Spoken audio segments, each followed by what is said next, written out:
Chase Edwards here for Genetics 311. Today I'll talk about a frameshift mutation in a normal protein that produces a mutant protein. So when we talk about a frameshift mutation, it's the insertion or deletion of one or two nucleotides in the gene, shifting the reading frame in all codons following the mutation site.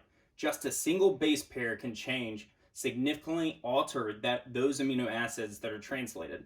So let's take a look at the normal sequence and the mutant sequence here. In our normal sequence, it coded for a moose. That's great, what we wanted. But then we got a duck in the mutant sequence. So what do we have? In our normal sequence, we have methionine, tryptophan, phenylalanine, threonine, lysine, and glycine. But in our mutant, we have methionine, tryptophan, isoleucine, and histidine. Something went wrong here. Our first two are the same, but then we got a change.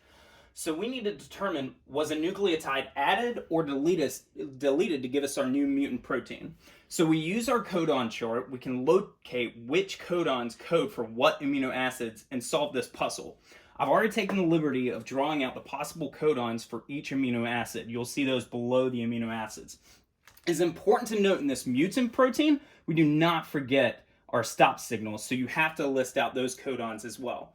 So our first two amino acids are the same. Always remember that AUG is the start codon, which codes for methionine. Tryptophan, you only have one codon, UGG. So now we need to determine, was a nucleotide added or deleted? Let's take a look. Phenylalanine, isoleucine. UUU, UUC, AUU, AUC, AUA. Correct. A nucleotide was inserted. This A was inserted into our mutant protein. Now we have to try and figure out what else. We have to align it with our normal and mutant. So now we have UU as our next one. It shifted everything back. So what could that be? Correct, AUU. Now let's look at the next in our histidine. In this mutant protein, it's a C. So where does that occur? UUC, correct. So now we've already got that. Now we've got what is coding for this threonine? AC. So it would be this CAC right down here. And if we look, there's a U, so it would be ACU in our mutant, or our normal protein, excuse me. And then if we go on, this is important to have the stop codon. We have the lysine, so U up here, AA in our lysine, it would be this UAA. So now we have our total mRNA sequence below.